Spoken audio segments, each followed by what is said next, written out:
Video గనుక మీరు ఎక్కడ స్కిప్ చేయకుండా చూసినట్టయితే యూనిట్స్ అండ్ మెజర్మెంట్ చాప్టర్ నుంచి పక్కా 1 మార్క్ అయితే స్కోర్ చేస్తారు. Hello and welcome to dual tutors Telugu. ఈ వీడియోలో మనం యూనిట్స్ అండ్ మెజర్మెంట్ చాప్టర్కి సంబంధించిన 2023 పీవైక్యూస్ అయితే సాల్వ్ చేద్దాం. సో ఈ చాప్టర్ నుంచి మేజర్గా చూసుకున్నట్టయితే మనకి 3 కాన్సెప్ట్స్ నుంచి అయితే పీవైక్యూస్ అడుగుతున్నారు. That is errors, significant figures and dimensional analysis. So ఈ టాపిక్స్ ఒక క్విక్ రివిజన్ కంప్లీట్ చేసుకొని పీవైక్యూస్ అయితే సాల్వ్ చేద్దాం. సో మీరు కూడా నాతో పాటు రివైజ్ చేసి పీవైక్యూస్ అయితే సాల్వ్ చేయండి. సో ఇక్కడ చూసుకున్నట్టయితే ఫస్ట్ ఎర్రర్ అంటే ఏంటి? ఎర్రర్ అనేది the uncertainty in the measurement. True value నుంచి ఎంత అయితే డీవియేట్ అవుతుందో అది మనకి ఎర్రర్. సో ఈ ట్రూ వాల్యూ మనం ఎలా కనుక్కుంటాం? True value is calculated from the mean of measured values. So మనం మెజర్డ్ వాల్యూస్ ఒక మీన్ తీసుకుంటే మనకి ట్రూ వాల్యూ అనేది అయితే వస్తుంది. Next types of errors. Types of errors చూసుకుంటే మనకి 4 టైప్స్ ఉన్నాయి. That is absolute error, mean absolute error, relative error and percentage error. So absolute error పేర్లోనే ఉంది. అబ్సల్యూట్ అంటే ఇక్కడ ఓన్లీ మనం పాజిటివ్ వాల్యూస్ కన్సిడర్ చేసుకుంటాం. సో ఇది ఎలా క్యాలిక్యులేట్ చేస్తామంటే true value minus measured value చేస్తే వచ్చే ఎర్రర్స్ని మనం అబ్సల్యూట్ ఎర్రర్స్ అని అయితే అంటాం. Next mean absolute error. So mean absolute error పేర్లోనే ఉంది, mean absolute error. So absolute errors యొక్క మీన్ తీసుకుంటే మనకి మీన్ అబ్సల్యూట్ ఎర్రర్ అనేది అయితే వస్తుంది. Next relative error. So it is the ratio of absolute error to the true value. So ratio of absolute error to the true value తీసుకుంటే మనకి relative error అనేది వస్తుంది. Next percentage error. So percentage error వచ్చేసి మనకి relative error into 100. ఇక్కడ relative error into 100 చేస్తే మనకి percentage error అయితే వస్తుంది. సో పర్సంటేజ్ ఎర్రర్ వచ్చేసి very very important. So most questions వచ్చేసి పర్సంటేజ్ ఎర్రర్ పైన అయితే ఉంటాయి. Next error operations. సో ఈ ఎర్రర్ ఆపరేషన్స్ ఏంటి?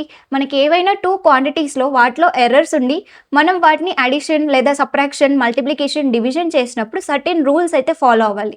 సో ఆ రూల్స్ వచ్చేసి మనం అడిషన్ కానీ సబ్ట్రాక్షన్ కానీ చేసినప్పుడు errors are always added. Subtraction చేస్తున్నాము కదా అని చెప్పి ఎర్రర్స్ని సబ్ట్రాక్ట్ చేయకూడదు.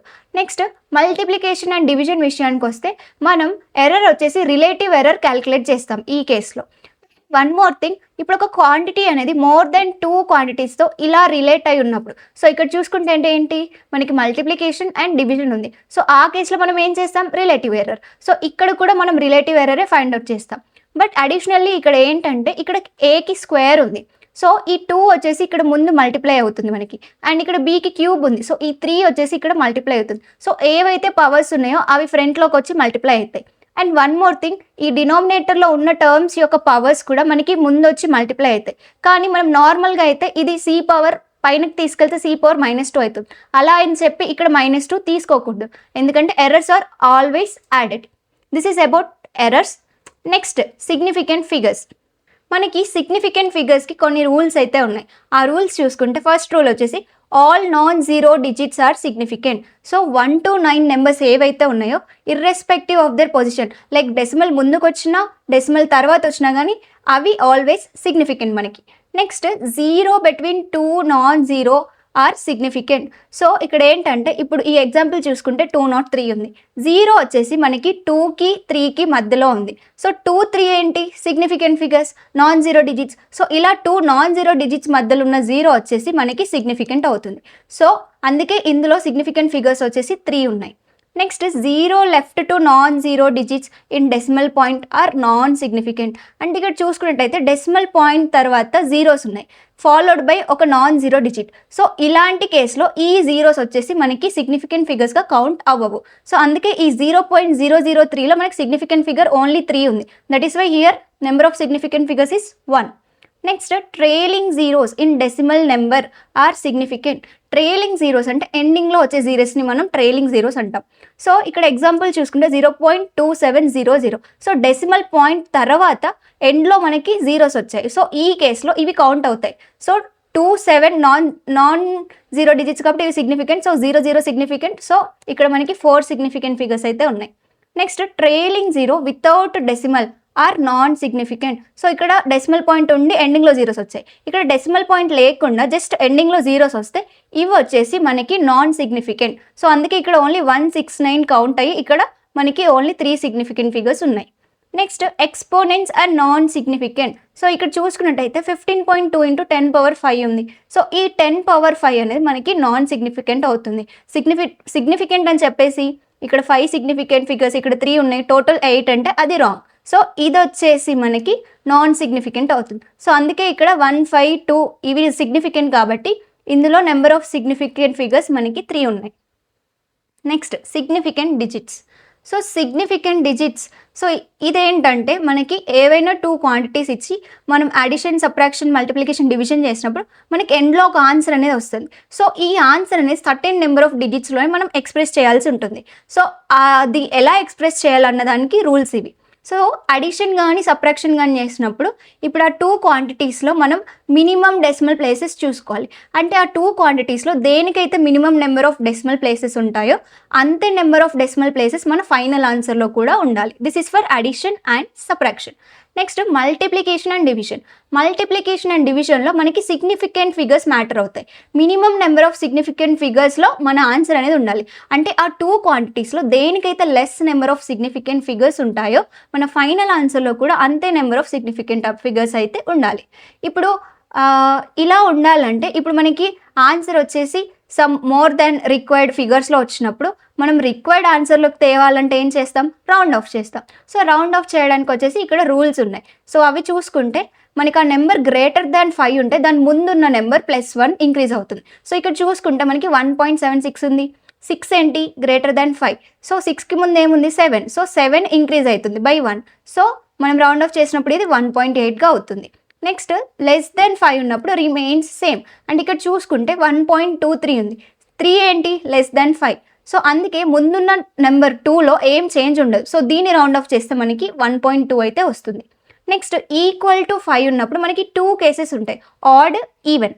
సో ఆడ్ వచ్చినప్పుడు ఏమైందంటే ఇప్పుడు 5కి ముందు ఇలా ఆడ్ నెంబర్, ఇక్కడ 7 ఉంది, 7 ఆడ్ కదా, అప్పుడు +1 యాడ్ అవుతుంది. సో +1 యాడ్ ఇలా ఈ నెంబర్ ఇలా 2.8గా రౌండ్ ఆఫ్ అయిపోతుంది. అదే ఈవెన్ ఉన్నప్పుడు రిమైన్స్ సేమ్. సో ఇక్కడ చూసుకున్నట్టయితే మనకి 2.25 ఉంది, 5కి ముందు ఏముంది? 2 వచ్చేసి ఈవెన్. సో ఇక్కడ రిమైన్స్ సేమ్, అందుకే ఇది 2.2గా రౌండ్ ఆఫ్ అవుతుంది. So this is about rounding off rules. Next important concept వచ్చేసి మనకి డైమెన్షనల్ అనాలిసిస్. సో ఈ డైమెన్షనల్ అనాలిసిస్కి హార్ట్ లాంటిది ప్రిన్సిపల్ ఆఫ్ హోమోజినిటీ. సో దీని బేస్డ్గానే మనం చాలా నెంబర్ ఆఫ్ ప్రాబ్లమ్స్ అయితే సాల్వ్ చేస్తాం. సో ఇక్కడ చూసుకుంటే ఈ ప్రిన్సిపల్ ఏం చెప్తుందంటే physical quantities with same dimensions can be added or subtracted. So ఇక్కడ ఏమంటున్నారు? వేటికైతే సేమ్ డైమెన్షన్స్ ఉంటాయో అలాంటి క్వాంటిటీస్ని మాత్రమే మనం అడిషన్ కానీ సబ్ట్రాక్షన్ కానీ చేయొచ్చు. It's dimensionless quantities. Dimensionless quantities అంటే ఏంటి? వాటి మనకి ఇలా m⁴, l⁴, t⁴ ఈ ఫామ్లో ఉన్నప్పుడు అవి డైమెన్షన్లెస్ క్వాంటిటీస్ అంటాం. సో డైమెన్షన్లెస్ క్వాంటిటీస్ ఎగ్జాంపుల్స్ చూసుకుంటే యాంగిల్ వచ్చేసి dimensionless, trigonometric functions, exponents, logarithmic functions, solid angle, plane angle, strain and relative quantities such as relative density, refractive index. So ఇవి వచ్చేసి మీరు గుర్తుపెట్టుకోవాలి. కొన్ని క్వశ్చన్స్లో ఏంటంటే మనం సాల్వ్ చేశాక మనకి ఈ విధంగా ఫైనల్ డైమెన్షన్ అయితే వస్తుంది. వచ్చినప్పుడు మనకి ఆప్షన్స్లో ఇవేవైనా క్వాంటిటీస్ ఉండొచ్చు. ఓకే, సో అందుకే ఈ లిస్ట్ వచ్చేసి మీరు గుర్తుపెట్టుకోవాలి. Next some important dimensions. So మనం డైమెన్షనల్ ఫార్ములా అనేది స్క్వేర్ బ్రాకెట్స్లో రాస్తాము. అండ్ మాస్కి M యూస్ చేస్తాం, లెంత్కి L, టైంకి T అయితే యూస్ చేస్తాం. అండ్ ఇక్కడ లిస్ట్ చేసిన క్వాంటిటీస్ ఏవైతే ఉన్నాయో ఇవి మనం చాలా వరకు యూస్ చేసే డైమెన్షనల్ ఫార్ములాస్. ఇవే కాకుండా ఇంకా n నెంబర్ ఆఫ్ ఫార్ములాస్ అయితే ఉన్నాయి. సో ఆ పీడిఎఫ్ వచ్చేసి మేము మా టెలిగ్రామ్ ఛానల్లో అప్లోడ్ చేసాం. టెలిగ్రామ్ లింక్ వచ్చి డిస్క్రిప్షన్ బాక్స్లో ఉంటుంది, please check from there. So ఇక్కడ చూసుకున్న క్వాంటిటీస్ చూస్తే ఫోర్స్ యొక్క డైమెన్షన్ mL⁻². వర్క్ యొక్క డైమెన్షన్ mL²T⁻². ఇక్కడ ఏంటంటే వర్క్ అండ్ ఎనర్జీ యొక్క డైమెన్షన్ సేమ్ ఉంటుంది. ఈ పాయింట్ మీరు గుర్తుపెట్టుకోవాలి. నెక్స్ట్ గ్రావిటేషనల్ కాన్స్టెంట్ యొక్క డైమెన్షన్ వచ్చేసి m⁻⁻1 L³ next Boltzmann constant. So దీని డైమెన్షన్ వచ్చేసి mL²T⁻², K⁻1. అండ్ పర్మిటివిటీ ε0, దీని డైమెన్షన్ వచ్చేసి m⁻1 L⁻3 T²A². And permeability వచ్చేసి mL⁻T⁻² అండ్ A⁻². సో ఇంతటితో మన రివిజన్ అయితే అయిపోయింది. ఇప్పుడు PYQs అయితే సాల్వ్ చేద్దాం. సో ఫస్ట్ క్వశ్చన్ చూసుకున్నట్టయితే among the following the least unit for length is what అన్నారు. సో ఇక్కడ ఏంటి మనకి సర్టెన్ యూనిట్స్ ఆఫ్ లెంత్ అయితే ఇచ్చారు. ఇందులో మనం లీస్ట్ ఏంటనేది ఫైండ్ అవుట్ చేయాలి. ఇక్కడ మనం టెక్స్ట్ బుక్లో చూసుకున్నట్టయితే మనకి రేంజ్ ఆఫ్ లెంత్స్ అనే టాపిక్ కింద ఈ వాల్యూస్ అయితే ఇవ్వడం జరిగింది. సో ఇక్కడ చూసుకుంటే 1 fermi equals to 10⁻⁻15 metre. So ఇది వచ్చేసి మనకి size of nucleus. Next 1 angstrom వచ్చేసి 10⁻⁻10 మీటర్. సో ఇది వచ్చేసి మనకి 10⁻⁻15 మీటర్ అయింది. ఇది వచ్చేసి యాంగ్స్ట్రామ్ వచ్చేసి 10⁻⁻10 మీటర్ అండ్ నానోమీటర్ అంటే 10⁻⁻9 మీటర్. అండ్ ఇక్కడ పార్సెక్ చూసుకున్నట్టయితే అన్నిటికంటే హైయెస్ట్ రేంజ్ ఆఫ్ లెన్స్లో హైయెస్ట్ యూనిట్ వచ్చేసి మనకి పార్సెక్ అవుతుంది. సో ఇక్కడ చూసుకుంటే లీస్ట్ ఏముంది మనకి Fermi. So Fermi is our correct answer. So మీరు ఈ వాల్యూస్ వచ్చేసి గుర్తుపెట్టుకోవాలి, ఎందుకంటే next time highest unit of length అని క్వశ్చన్ కూడా ఫ్రేమ్ చేయొచ్చు. నెక్స్ట్ సో సెకండ్ క్వశ్చన్ చూసుకున్నట్టయితే ఇక్కడ the density of a substance is 4 g/cm³ in CGS system and in another system unit of length is 5 cm and unit of mass is 20 gram. Then the density of the substance in new system is what అన్నారు. So ఇక్కడ మనకి density in CGS సిస్టంలో ఇచ్చారు. Next మనకి ఏంటి ఇక్కడ units system వచ్చేసి change అయింది. ఏంటి మనకి యూనిట్ ఆఫ్ లెంత్ అనేది 5 సెంటీమీటర్ చేంజ్ అయింది. అదే CGSలో ఏంటి యూనిట్ ఆఫ్ లెంత్ వచ్చేసి 1 centimetre. Next unit of mass వచ్చేసి మనకి ఇక్కడ 20 గ్రామ్స్కి చేంజ్ అయింది. కానీ CGSలో ఏముంటుంది మనకి 1 గ్రామ్. సో ఇక్కడ మనకి యూనిట్స్లో చేంజ్ వచ్చినప్పుడు న్యూమరికల్ వాల్యూలో కూడా చేంజ్ వస్తుంది. ఇప్పుడు ఈ న్యూ సిస్టంలో ఆ న్యూమరికల్ వాల్యూ ఏంటో మనం ఫైండ్ అవుట్ చేయాలి. సో ఇక్కడ యూజ్ చేసే కాన్సెప్ట్ ఏంటంటే N1U1 = N2U2 అనే కాన్సెప్ట్ ఉంటుంది. సో ఇదేంటంటే మనం యూనిట్స్ చేంజ్ చేసినప్పటికీ కూడా ఆ క్వాంటిటీ అనేది రిమైన్స్ కాన్స్టెంట్. సో ఇక్కడ చూసుకున్నట్టయితే మనకి density in CGS system 4 g/cm³ అయితే ఇచ్చారు. సో 4 వచ్చేసి N1 ఇక్కడ N1 వచ్చేసి న్యూమరికల్ వాల్యూ అండ్ U1 వచ్చేసి యూనిట్, అది g/cm³. ఇప్పుడు మనం న్యూ సిస్టంలో మనం డెన్సిటీ యొక్క న్యూమరికల్ వాల్యూ కనుక్కోవాలి. అండ్ మనకి యూనిట్ వచ్చేసి ఇచ్చారు ఇక్కడ. So unit of length 5 centimetre అన్నారు, యూనిట్ ఆఫ్ మాస్ వచ్చేసి 20 గ్రామ్ అన్నారు. సో అప్పుడు U2 ఏమవుతుంది, డెన్సిటీ ఏంటి మాస్ బై వాల్యూమ్ కదా. సో 20 g/5 cm³ అప్పుడు 20 g/125 cm³ వచ్చేసి మనకి U2 అయితే అవుతుంది. సో ఇందులో మనం కాన్సెప్ట్ అనుకున్నాంగా N1U1 = N2U2 చేస్తామని. సో ఇందులో వాల్యూస్ సబ్స్టిట్యూట్ చేసాం.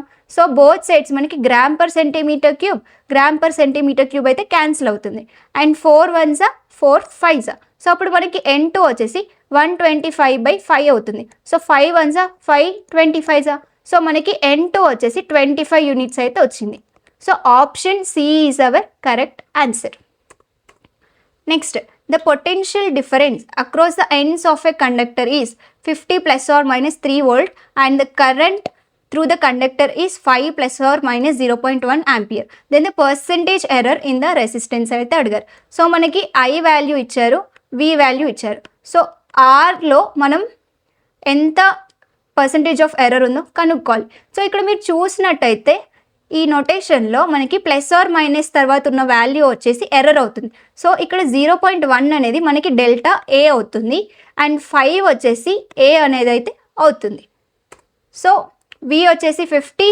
సో ఇక్కడ ± తర్వాత 3 ఉంది. సో డెల్టా V వచ్చేసి 3, A = 5, డెల్టా A = 0.1 అయితే వచ్చింది. సో ఫార్ములా తెలుసు కదా Ohm's law, V = IR. So R = V/I. So మనం పర్సంటేజ్ ఎర్రర్ ఎలా కనుక్కుంటాం, రిలేటివ్ ఎర్రర్ ఇంటూ 100 చేస్తే మనకి పర్సంటేజ్ ఎర్రర్ అయితే వస్తుంది. సో ఈ విధంగా రాసుకుంటాం.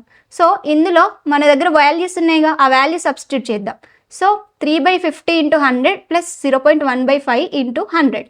సో ఇక్కడ 50 1s 50 2s. So 3 × 2 6. Next 5 1s 5 20s. So ఇది వచ్చేసి 2. So 6 + 2 is 8. So 8% is our correct answer. Next a physical quantity X is given by. So X వచ్చేసి ఇట్లా సర్టెన్ క్వాంటిటీస్తో రిలేట్ అయి ఉంది. Then the percentage error in the measurement. So percentage error in the measurements of K, L, M, N are given as 1%, 2%, 3%, 4% respectively. Then the value is uncertain by. So మనం ఇక్కడ ఏం కనుక్కోవాలి, Xలో percentage error ఎంత ఉందో కనుక్కోవాలి. So ఇక్కడ చూసుకున్నట్టయితే మనకి డెల్టా K/K × 100 1% ఇచ్చారు, డెల్టా L/L × 100 2% ఇచ్చారు, డెల్టా M/M × 100 3 ఇచ్చారు, డెల్టా N/N × 100 4% అయితే ఇచ్చారు. So X = 2K³ L² /M√n కదా. సో దీన్ని మనం పర్సెంటేజ్ ఎర్రర్ ఫార్మేట్లో రాసుకున్నప్పుడు ఏమవుతుంది, delta X by X into 100 equals to 3 times delta K by K into 100, ఎందుకంటే కే పవర్ 3 ఉంది ఇక్కడ. Next 2 times delta L by L into 100, ఎందుకంటే ఎల్ పవర్ 2 ఉంది, plus delta M by M into 100, here M power is 1 and plus 1/2. So ఇక్కడ root n కాబట్టి power 1/2. So 1/2 times delta N by N into 100. So మనకి ఇక్కడ values ఉన్నాయి. So ఆ values ఇక్కడ substitute చేస్తే మనకి 3 times 1 plus 2 times 2 plus 3 plus 1/2 times 4. So ఇదేమవుతుంది, 3 ప్లస్ 4 7, 7 ప్లస్ 3 10, 2 1 జా 2 2 జా, so plus 2 it is 12. So our option is C. Next the number of significant figures in 4.870 is. సో మనం సిగ్నిఫికెంట్ ఫిగర్స్ రూల్స్ అయితే revise చేసాంగా, అవి ఇక్కడ అప్లై చేద్దాం. సో మనకి 4 8 7 ఇవి 3 వచ్చేసి మనకి non zero digits. So non zero digits always significant. And ఇదేంటి, మనకి ఇక్కడ trailing zero in decimal number significant. So ఇది డెసిమల్ పాయింట్ తర్వాత ఎండింగ్లో వచ్చిన జీరో, సో ఇది trailing zero after decimal point, so it is significant. So ఇక్కడ మనకి ఎన్ని ఉన్నాయి, 4 significant figures. So our option is B. The number of significant figures in 3.78 into 10 power 22 kg is 400. Same, ఇక్కడ కూడా రూల్స్ అప్లై చేసి solve చేద్దాం. So 3.78, so 378 అయితే significant. So ఇక్కడ 10 power 22 ఉంది, ఇదేంటి ఎక్స్పోనెంట్. సో ఎక్స్పోనెంట్ వచ్చేసి మనకి నాన్ సిగ్నిఫికెంట్, సో ఇది వచ్చేసి మనకి కౌంట్ అవ్వదు. సో ఇక్కడ ఎన్ని ఉన్నాయి, 3 significant figures. So our option is option C. Next the number of significant figures in the measurement of a length 0.07900 meter is what అన్నారు. సో ఇక్కడ కూడా రూల్స్ అప్లై చేసి సాల్వ్ చేసేద్దాం. ఇక్కడ చూసుకున్నట్టయితే 0.07, సో ఈ జీరో వచ్చేసి మనకి డెసిమల్ పాయింట్ తర్వాత ఉంది అండ్ దీనికి కంటిన్యూస్గా మనకు ఒక నాన్ జీరో డిజిట్ వచ్చింది. సో ఇలాంటి కేసులో ఏంటి, zero after decimal point non significant, so ఇది మనకి కౌంట్ అవ్వదు. నెక్స్ట్ 7 9 వచ్చేసి non zero digit significant. Next ఇవేంటి, trailing zeros after decimal point, so trailing zeros in decimal number are significant. So ఓవరాల్గా ఇక్కడ మనకి ఎన్ని ఉన్నాయి, 5 significant figures. So option C is correct. Next the dimensional formula of a physical quantity is represented by E square by 4h epsilon naught, and here E is charge of electron, epsilon naught is permittivity of free space, and h is Planck's constant. So మనం ఇది suppose ఆ quantity x అనుకుంటే x equals to E square by 4h epsilon naught అయితే అవుతుంది కదా. So మనం ఏంటి, x యొక్క డైమెన్షన్ కనుక్కోవాలి. సో x యొక్క డైమెన్షన్ కనుక్కోవాలంటే మనకి ఇక్కడ ఏంటి, ఈ యొక్క డైమెన్షన్ కావాలి, హెచ్ యొక్క డైమెన్షన్ కావాలి అండ్ ఎప్సిలాన్ నాట్ యొక్క డైమెన్షన్ కావాలి. ఈ డైమెన్షన్స్ ఇందులో సబ్స్టిట్యూట్ చేసినప్పుడు మనకి ఎక్స్ యొక్క డైమెన్షన్ అయితే వస్తుంది. సో ఇక్కడ చూసుకున్నట్టయితే ఈ అంటే ఏంటి, ఛార్జ్, ఛార్జ్ అంటే క్యూ. సో దీని క్యూ ఈక్వల్స్ టు ఏంటి, ఐటీ. సో ఐ యొక్క డైమెన్షన్ ఏ, టీ యొక్క dimension T, capital T. So మనకి ఎలక్ట్రాన్ యొక్క డైమెన్షన్ ఏటీ అయితే వచ్చింది. Next Planck's constant. Planck constant వచ్చేసి energy by frequency. Energy dimension ఏంటి, ml² T⁻². సో మీకు ఇన్ కేస్ ఎనర్జీ డైమెన్షన్ మర్చిపోతే ఎనర్జీ డైమెన్షన్ వచ్చేసి మనకి వర్క్ డైమెన్షన్కి ఈక్వల్గా ఉంటుంది. వర్క్ అంటే ఏంటి, ఫోర్స్ ఇంటూ డిస్ప్లేస్మెంట్, దాన్ని చేస్తే మనకి ఇదే డైమెన్షన్ వస్తుంది. Next frequency. ఫ్రీక్వెన్సీ వచ్చేసి మనకి inversely proportional to temperature. So అందుకే దీని డైమెన్షన్ T⁻⁻1. సో ఇప్పుడు హెచ్లో మనం ఇవి సబ్స్టిట్యూట్ చేస్తే, సో మనం సింప్లిఫై చేస్తే మనకి ml² T⁻⁻1 అయితే డైమెన్షన్ వస్తుంది.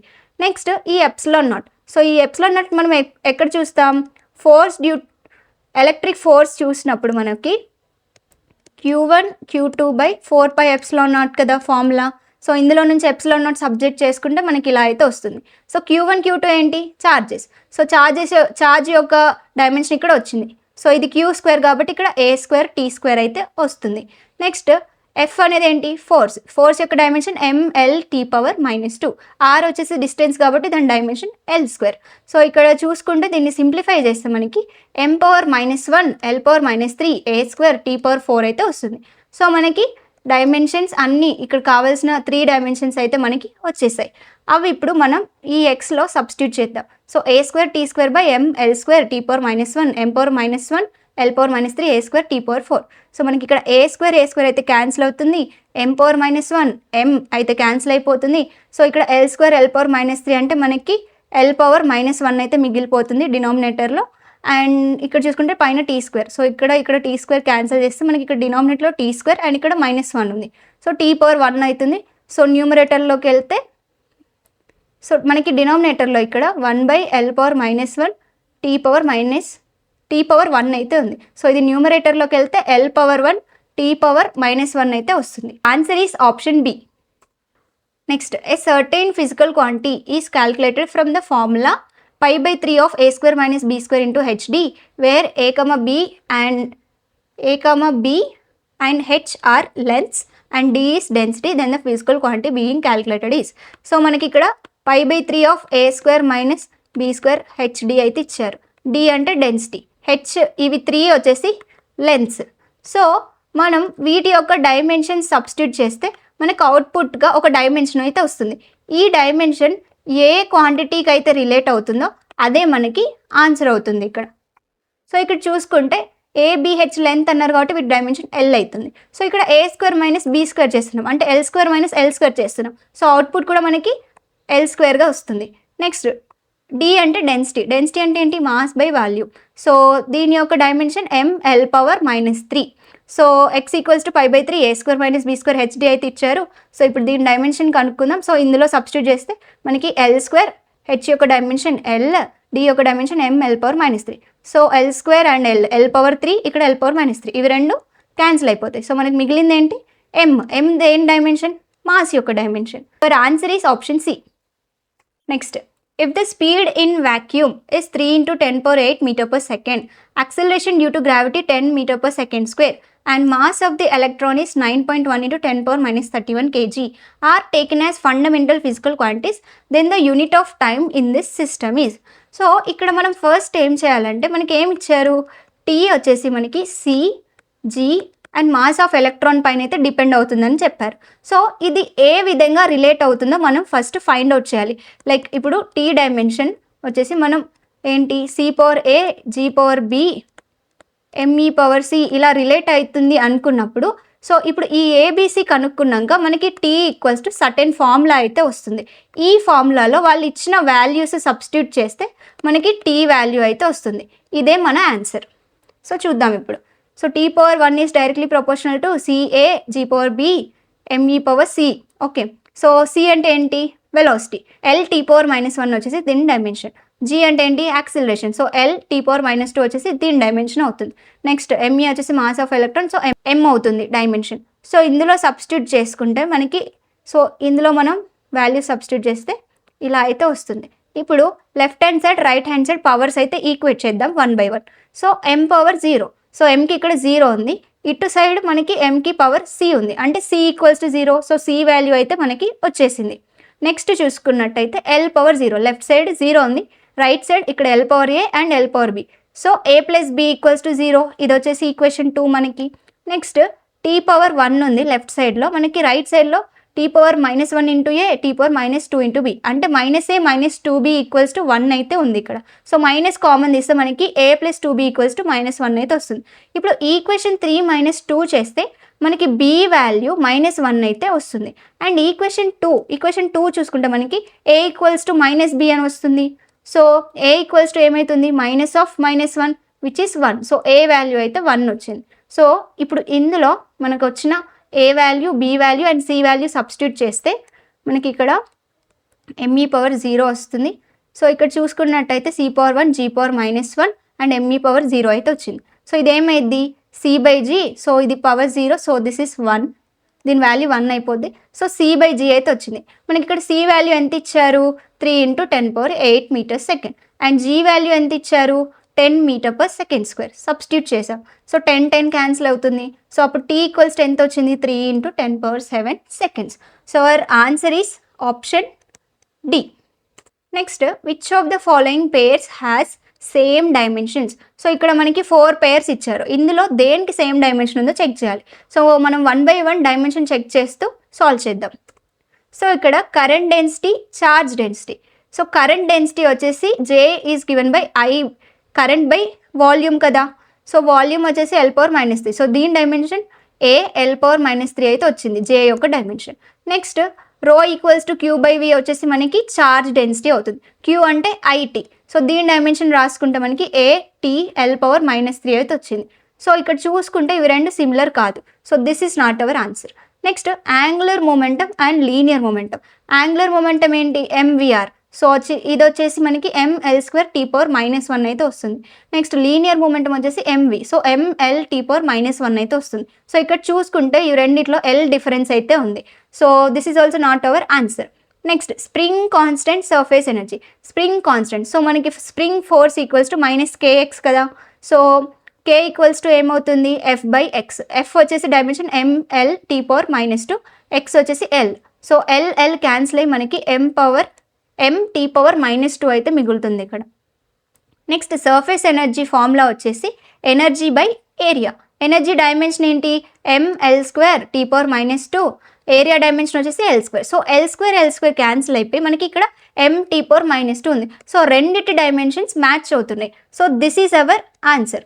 నెక్స్ట్ ఫోర్స్ టార్క్ చూసుకున్నట్టయితే ఫోర్స్ వచ్చేసి ml⁻⁻2, టార్క్ వచ్చేసి r×f కదా. సో అంటే r×f. So ml²t⁻⁻2. సో ఇక్కడ మనం ట్రిక్ ఏం అప్లై చేయొచ్చు అంటే ఇక్కడ మనకి ఆప్షన్ బి, ఆప్షన్ డి చూసుకుంటే మనకి లీనియర్ క్వాంటిటీస్ అండ్ రొటేషనల్ క్వాంటిటీస్కి రిలేషన్ ఉంది. సో లీనియర్ అండ్ రొటేషనల్కి చూసుకుంటే మనకి ఆర్ అంటే లెంత్ డిఫరెన్స్ అయితే ఉంటుంది. సో మీరు చూసిన వెంటనే వీటిని ఎలిమినేట్ చేసుకోవచ్చు.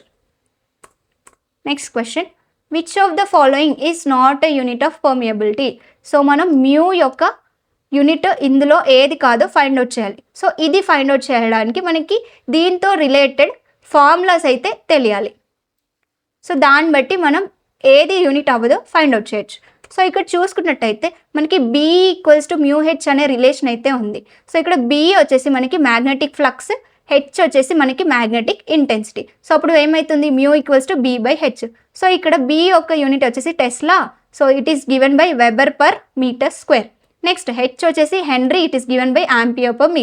సో ఇందులో కనుక మనం సబ్స్టిట్యూట్ చేస్తే Weber/m² ఇంటూ Weber/m² ఇంటూ మీటర్/ఆంపియర్ అయితే వచ్చింది. సో ఇక్కడ మీటర్ క్యాన్సిల్ చేసేద్దాం. సో మనకి ఏం మిగిలింది? Weber/m/ఆంపియర్. అంటే weber metre inverse ampere inverse అన్నట్టుగా. So weber metre inverse ampere inverse. So this is a unit of mu. మనకి ఏది యూనిట్ అవ్వదో అది కావాలి. So this is not our answer. Next ఈ హెన్రీకి వచ్చేసి ఇది ఒక్కటే ఫార్ములా కాకుండా అనదర్ ఫార్ములాస్ కూడా ఉన్నాయి. మనం హెచ్ని Weber/ఆంపియర్ అని కూడా రాసుకోవచ్చు. సో Weber/ఆంపియర్ అని రాసుకుంటాం. ఇక్కడ మనం బోత్ సైడ్స్ ఎంతో అయితే డివైడ్ చేస్తున్నాం. బోత్ సైడ్స్ ఎంతో డివైడ్ చేసుకుంటే మనకి Weber/ఆంపియర్ మీటర్ వచ్చింది. సో మనకి ఇక్కడ చూసుకుంటే Weber/ఆంపియర్ మీటర్ ఏంటి? Unit of mu. సో దీన్ని ఏమనొచ్చు మనం? హెన్రీ మీటర్ ఇన్వర్స్ అనొచ్చు కదా. So henry metre inverse also this unit of permeability. So this is not our answer. Next చూసుకున్నట్టయితే మనకి హెచ్ ఇంకొక రిలేషన్ ఏంటంటే ఓమ్ సెకండ్ అనే రిలేషన్ కూడా ఉంది. సో ఇక్కడ కూడా బోత్ సైడ్స్ ఎంతో డివైడ్ చేస్తే మనకి ఓమ్ సెకండ్ మీటర్ ఇన్వర్స్ అయితే వస్తుంది. So ohm second metre inverse ఇది కూడా యూనిట్ అవుతుంది. So this is not our answer. So our answer is option D. ఎలా అంటే ఇప్పుడు ఈ వోల్ట్ ఉంది కదా, ఈ volt V equals to IR రిలేషన్తో వోల్ట్ని మనం ఏంటి ఆంపియర్ ఓమ్లోకి చేంజ్ చేసుకుందాం. సో అప్పుడు ఇది ఏమవుతుంది? Ampere ohm second metre inverse. So ఇక్కడ చూసుకున్నట్టయితే ఆప్షన్ సితో కంపేర్ చేస్తే మనకి ఆంపియర్ వచ్చేసి ఎక్స్ట్రా ఉంది. సో ఆబ్వియస్లీ ఇది యూనిట్ ఆఫ్ పర్మియబిలిటీ అవ్వదు. So this is our answer. Next velocities v and accelerations a in two system of units 1 and 2 are related as. So ఇక్కడ 2 system of units ఉన్నాయి, అందులో velocity and acceleration. So v1 v2 a1 a2 అయితే ఇచ్చారు, వాటి మధ్యలో ఉన్న relation అయితే ఇచ్చారు.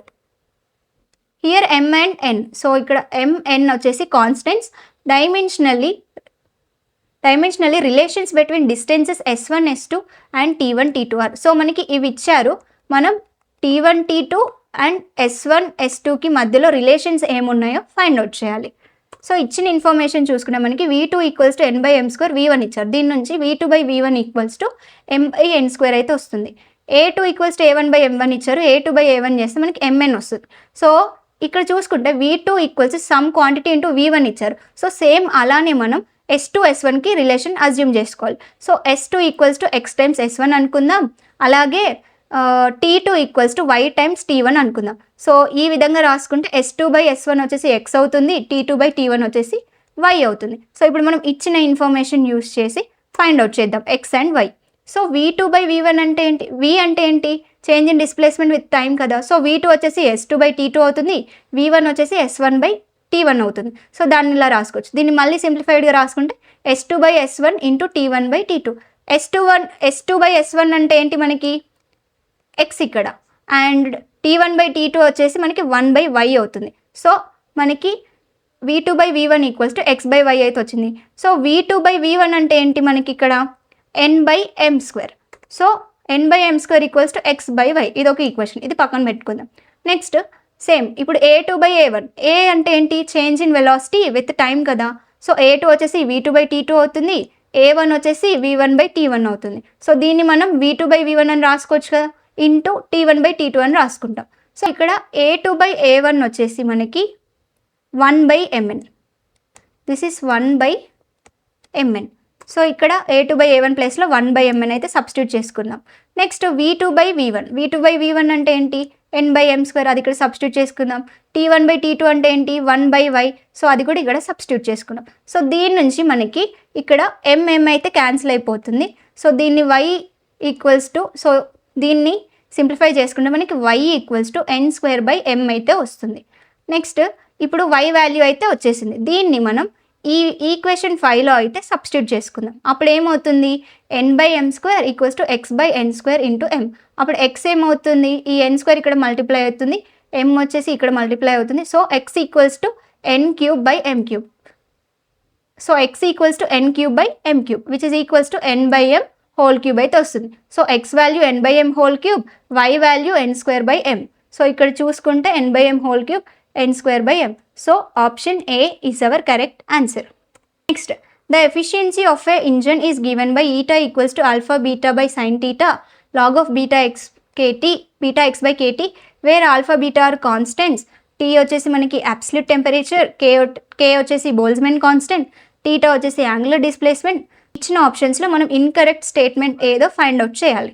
సో ఇక్కడ చూసుకుంటే ఫస్ట్ మనకి ఈటా అంటే ఏంటి efficiency of heat engine. So మనం దాన్ని ఎలా ఫైండ్ అవుట్ చేస్తాం, W2/W1 అంటే వర్క్ బై వర్క్ డివైడ్ చేస్తే వస్తుంది.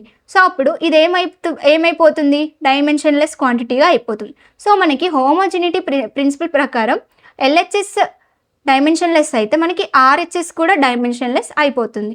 And one more thing, log functions కూడా డైమెన్షన్లెస్ కదా, మనం ఇది చదువుకున్నాం. సో అప్పుడు లాగ్ ఫంక్షన్ ఇది డైమెన్షన్లెస్ అవ్వాలంటే ఈ క్వాంటిటీ వచ్చేసి డైమెన్షన్లెస్ అవ్వాలి. అంటే బీటా ఎక్స్ యొక్క డైమెన్షన్ ఈక్వల్స్ టు KT అయితే మనకి డైమెన్షన్లెస్ అవుతుంది. సో ఇది ఒకటి. Next alpha beta by sine theta ఉంది. సైన్ టీటా ట్రిగ్నోమెట్రిక్ ఫంక్షన్, మనకి ట్రిగ్నోమెట్రిక్ ఫంక్షన్ కూడా డైమెన్షన్లెస్. అంటే ఏంటి ఇక్కడ, సో ఇది డైమెన్షన్లెస్ అయిపోతుంది. సో ఇక్కడ కూడా ఇది డైమెన్షన్లెస్ అవ్వాలి అంటే ఆల్ఫా బీటా డైమెన్షన్లెస్ అవ్వాలి. సో ఇక్కడ చూసుకుంటే ఆల్ఫా బీటా కూడా డైమెన్షన్లెస్ అవ్వాలి. సో ఇప్పుడు మనం బీటా వాల్యూ ఇక్కడ ఆప్షన్స్లో చూసుకుంటే మనకి బీటా అండ్ ఆల్ఫా యొక్క డైమెన్షన్స్ అయితే కావాలి. సో వాటి యొక్క డైమెన్షన్స్ అయితే ఫైండ్ అవుట్ చేద్దాం. So beta equals to KT/x వస్తుంది మనకి ఇంతకుముందు ఈక్వేషన్ నుంచి.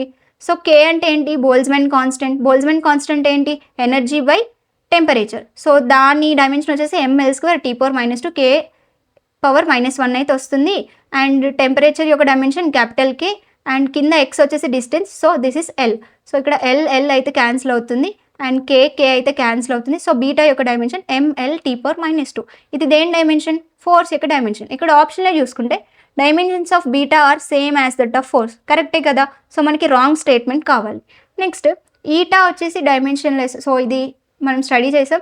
నెక్స్ట్ ఆల్ఫా బీటా కూడా డైమెన్షన్లెస్ కావాలి అంటే ఆల్ఫా యొక్క డైమెన్షన్ ఇన్వర్స్ ఆఫ్ బీటా అవ్వాలి.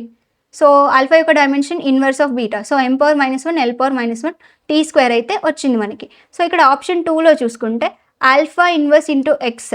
సో ఆల్ఫా ఇన్వర్స్ అంటే ఏంటి ఇక్కడ బీటా కదా, బీటా యొక్క డైమెన్షన్ ఏంటి mL T⁻². ఇక్కడ ఎక్స్ అంటే ఏంటి లెంత్, అంటే మనం ఫోర్స్ ఇంటూ లెంత్ చేస్తున్నాం. ఫోర్స్ ఇంటూ లెంత్ చేస్తే దేని డైమెన్షన్ వస్తుంది మనకి వర్క్ యొక్క డైమెన్షన్. సో వర్క్ యొక్క డైమెన్షన్ ఎనర్జీ యొక్క dimension same. So dimensions of alpha inverse x are same as that of energy. So this is also correct. Next dimensions of eta inverse sine theta are same as that of alpha beta అన్నారు. So మనకి alpha beta వచ్చేసి dimensionless.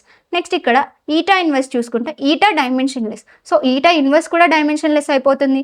Sine theta trigonometric function. So ఇది కూడా dimensionless. అంటే ఇక్కడ మనకి alpha beta dimensionless అయిపోయింది. So ఇది కూడా డైమెన్షన్లెస్ అయిపోయింది.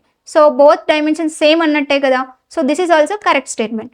ఆప్షన్ డి చూసుకుంటే dimensions of alpha are same as that of beta అన్నారు. Is it correct? కాదు కదా, ఇక్కడ మనకి చూసాం రిలేషన్. ఆల్ఫా డైమెన్షన్ వచ్చేసి ఇన్వర్స్ ఆఫ్ బీటా వస్తుంది. సో అంటే ఇవి రెండింటి యొక్క డైమెన్షన్స్ సేమ్ అనేవి ఉండవు. So this is our correct answer. So మనం ఇప్పటి వరకు అయితే 3 years PYQs అయితే సాల్వ్ చేసాం. వాటి బట్టి ఇక్కడ అనాలిసిస్ చూసుకుంటే మనకి టైప్స్ ఆఫ్ ఎర్రర్స్ నుంచి error operations, significant rules, significant operations, dimensional analysis and some other concepts నుంచి అయితే మనకి PYQs వచ్చాయి.